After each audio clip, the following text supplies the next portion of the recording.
Wow, everybody, welcome back to the world of MPJ, Musical People and Journeys, and our new rock album review show. Welcome to my panel today, to Paul Matthews, to David Green, to Trish White. Welcome, everybody. Hello. So, Musical People and Journeys, we are reviewing all the latest rock albums, and these are from February, because obviously it takes us a month to listen to them and digest them and make our notes. Today we are reviewing Chelsea Wolff and her album, She Reaches Out. And then we're reviewing 6 albums, and on the 7th show, on the 7th day, we vote on what we have created. And to see what our album of the month would be. So please hit that like and subscribe button. Tune in, why not? Okay, Chelsea Wolff.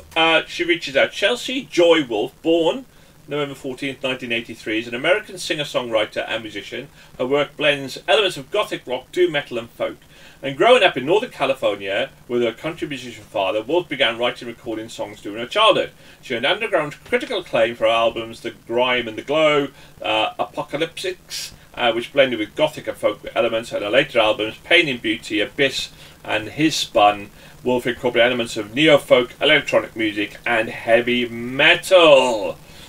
So, who should we start with? Let's start with Paul, shall we? Chelsea Wolff, Paul. Now, I know you're a Liverpool fan, so straight away you're down in points on the name Chelsea. Of course, you know, mortal enemies of our beloved Liverpool. What do you think?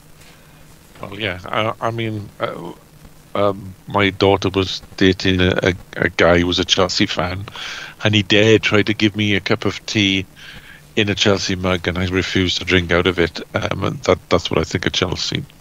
Anyway, I had never heard of Chelsea Wolff until this album, and first impressions left me thinking this is a much darker, a more intense version of Goldfrapp.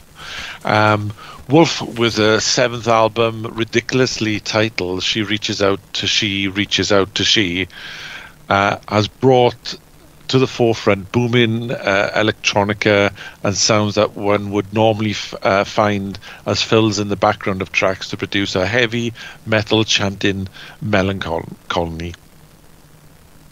You will love or hate this album. The album could well be about a fight against alcoholism, which she quit in 2021. It could be about a goth approach to being a self-described witch. It could be about hell on earth. I truly don't know, to be honest. I don't want to sound too much like Louder Milk here, but for me, I found it far too self-indulgent. I mean, we've had hard artists like Bowie, Bush, and Santana over the years that have endeavoured us to draw us into their world, but the success has come down to making some of their material commercial enough to be endearing.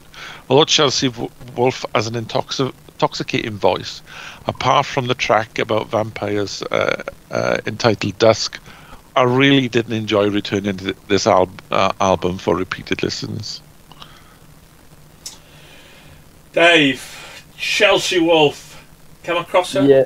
What do you think? Did she reach out to you, Dave? Did she? The name rings a bell, but that could be just the Chelsea bit that rings a bell, but I couldn't tell you anything.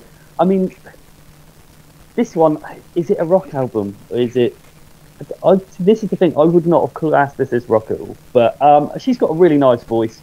But beyond that, this made me want to slip into a coma. There was just nothing in it that really appealed to me at all. Yeah, it just bored me to tears. There was just no energy to it.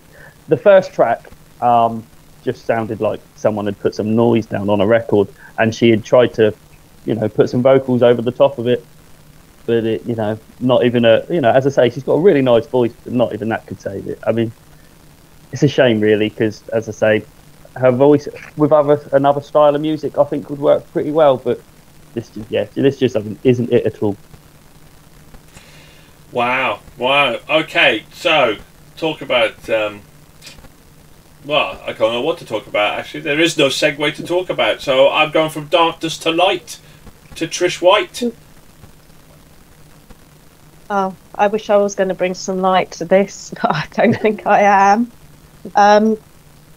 But the opening track, Whispers in the Echo Chamber, was a bit nondescript to me. It didn't give anything away of what was to come with the album. It had a bit of a Billie Eilish haunting music sound to it, so I was intrigued what was to come, and unfortunately it wasn't a lot. This genre of gothic doom metal with a bit of folk thrown in just isn't my bag. It wasn't an album I would ask to be turned off if it was on, as it is listenable. It just didn't give me anything that I want from an album. That being said, I'm sure fans of this genre will be able to give a better opinion than me. So, when I first started listening to this and checking out the style of this album, in my heart I was already set to hate it. I was already set to go, this is probably going to not be my cup of tea. But I actually quite enjoyed it. I genuinely, I mean, don't get me wrong, I didn't love it, but when I listened to it, I went, I wouldn't mind listening to that again, because the thing about this album, it is dark, it is grungy, it is all of those. It's very melodic though. It is quite melodic, and the good thing about this album is what got my attention, or keeps my attention, is it's not. The songs aren't overly long. They're still only about 3 or 4 minutes. So you're not there going, oh, God's sake, please, end. When it then launches into some, solo, like, dark place and for the next 4 minutes and then comes back to her voice. The songs were actually fairly succinct and fairly short. I quite like vampires. I like a lot of things to do with vampires. So I quite enjoyed that song as well. Look, there were no hero tracks in there. There was nothing that kind of went, oh, I really need to put that on my playlist. But it's definitely mixed. So you say it was a rock album. There was definitely heavy metal in there, without any shadow of a doubt. Absolutely, there was. And as I say, but on my Cliff Notes, is unlike a similar kind of prog metal tracks, they were of average length, so it did kind of grip me. Don't get me wrong, I didn't absolutely love this album, but I did find it, some part of me, it did tick a box, and I did find it enjoyable. So I think it's going to definitely appeal to a certain narrow genre type of people who like this sort of music, but.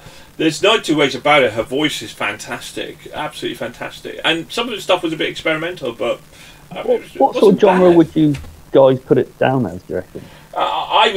It's definitely that folk stuff, but it's a mixture. But it's definitely prog metal because it's quite experimental in places. But I definitely had a heavy metal tinge to it. So it's very electronic though. Very electronic. Yeah, it was something. No, don't get me wrong, but it was quite heavy, and there was some really heavy guitar riffs in there as well at times, which were actually quite cool. Well, they were quite good. So it was one of those when I was listening to it, I was like, I don't think it's a rock album, but at the same time, I couldn't tell you what genre I would put it in. No, it was one of those. It was like I've not really heard something that I could say, oh yeah, this fits into that box, but. Yeah, it's a bit grungy, it's a bit folky. There was a bit heavy. There were times where poof, it just like burst out into a bit of a guitar solo and stuff, and not for very long. But yeah, I think it's definitely, look, guys. We're part of a journey, and it's very interesting to kind of go down these paths and listen to it. And I would definitely recommend people that if you are definitely worth a listen. You're right. You're either going to love it or you hate it, but I would say for one. It's definitely worth a listen because it doesn't drone on for like hours on end on a particular track. They're average track songs, and so it kind of can hook you in. But I don't think it was too bad. As I said, I didn't love it, but I thought it was all right. That's all I can say. Davis Kerrang loved it, but so. Well, as I was saying, me and Kerrang have a lot in common, and. Yeah, have similar tastes. I was going to say, I used to read a lot of Kerrang back in the day. That's not always the case. And the review, to be fair. I think Kerrang love things that are different. I mean, it was really well produced. There's no two ways about that. And there you go. And at the end of the day, Chelsea Wolff is not Goldfrapp. And I don't think you're Nigel Matthews. I think this is someone impersonating Nigel Matthews. To say the things that you've said about this album is just, you're not on a music. Nigel Matthews is not on a musical journey is an impersonator that's taken over his body and said these things. It's just... dare you? One of the things I hate about prog rock is the fact that the length of the tracks are way too long. Way too long. I wouldn't call this prog rock. Well, it's progressive. It's progressive metal. It's definitely proggy rock. I was driving into Wales when I listened to this for the first time, so if I had allowed it to take me on a journey, it would have been off the side of the stepping bridge. You probably would have been expelled from Wales if you'd been playing it loud in your car driving into Wales. Well, okay. So, but what do you guys think out there? Do you agree? Do you disagree? Please leave your comments. And please, if you like what you hear, hit the like and subscribe button and tune in for the next show. And how will she fare against the other 5 albums for the month? So, but anyway, in the meantime, thank you to my illustrious panel, to Paul Matthews, to Dave Green, and to Trish White. Please keep rocking and keep on safe out there. Goodbye for now from MPJ. Bye.